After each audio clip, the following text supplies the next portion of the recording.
103 साल की उम्र में मिली बेगुनाही। क्या हमारी न्याय व्यवस्था में इंसान की जिंदगी की कोई कीमत नहीं? वो बूढ़ी आंखें जो 103 साल की हो चुकी हैं, लेकिन उनमें अब भी एक सवाल तैरता है, कौन लौटाएगा जिंदगी? एक निर्दोष जिसने अपनी जवानी, अपना जीवन, अपने सपने सब कुछ खो दिया, और अब जब सच्चाई सामने आई तो बचा क्या? वर्ष था 1982, स्थान कौशाम्बी, उत्तर प्रदेश, व्यक्ति लखन, एक आम नागरिक। उस वर्ष लखन पर हत्या का गंभीर आरोप लगा और जिला न्यायालय ने उन्हें आजीवन कारावास की सजा सुना दी। लखन ने हार नहीं मानी। उन्होंने इलाहाबाद हाई कोर्ट में अपील की, लेकिन उस अपील पर निर्णय आने में लग गए पूरे 43 साल। 43 साल बाद 2025 में जब फैसला आया, इलाहाबाद हाई कोर्ट ने उन्हें 22 बरी कर दिया। कहा गया लखन निर्दोष है। मानवता पर सवाल। लेकिन अब सवाल यह है, क्या केवल कोर्ट का यह कहना कि वे निर्दोष हैं, उनके खोए हुए 43 सालों की भरपाई कर सकता है? एक इंसान का 43 साल मतलब उसकी जवानी खत्म, उसका परिवार टूट गया, उसकी सामाजिक प्रतिष्ठा मिट्टी में मिल गई, और सबसे बढ़कर उसका सम्मान, उसकी पहचान, उसका विश्वास छिन गया। क्या हम एक 103 वर्षीय निर्दोष से यह कह सकते हैं कि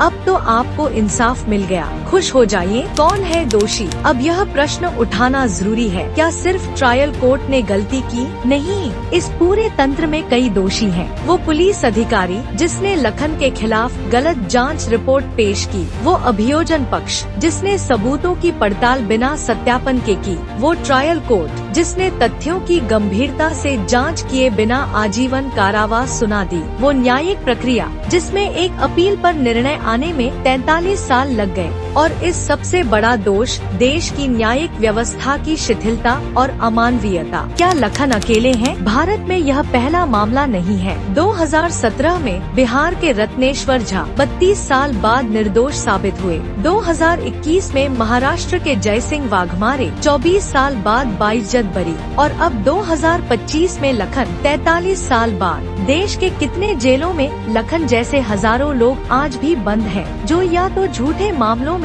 फंसे हैं या न्याय का इंतजार कर कर के गुमनामी में मर चुके हैं। हमारी संवैधानिक व्यवस्था कहती है 10 अपराधी छूट जाएं तो चलेगा, लेकिन एक निर्दोष को सजा नहीं मिलनी चाहिए। तो फिर क्यों आज भी निर्दोष सड़ रहे हैं जेलों में? क्या इंसाफ की देवी की आंखों पर बंधी पट्टी अब सड़ चुकी है? क्या न्याय व्यवस्था में सुधार कोई प्राथमिकता नहीं है? और जो लोग जानबूझकर लखन जैसे निर्दोषों को फंसाते हैं, क्या उनके खिलाफ कोई सजा नहीं है? क्या झूठी FIR और गलत जांच करने वाले पुलिस अधिकारियों पर कोई कार्रवाई नहीं होनी चाहिए? न्याय व्यवस्था में सुधार के सुझाव। अब जरूरत है कुछ ठोस बदलावों की। सभी लंबित मामलों की समयबद्ध समीक्षा, झूठी जांच और आरोपियों को फंसाने वाले अफसरों पर कानूनी कार्यवाही, निर्दोष बरी हुए लोगों को आर्थिक मुआवजा और मानसिक पुनर्वास, फास्ट ट्रैक कोर्ट की संख्या में वृद्धि, न्यायिक जवाबदेही कानून लागू करना जिससे जज और अफसर भी जवाबदेह हों।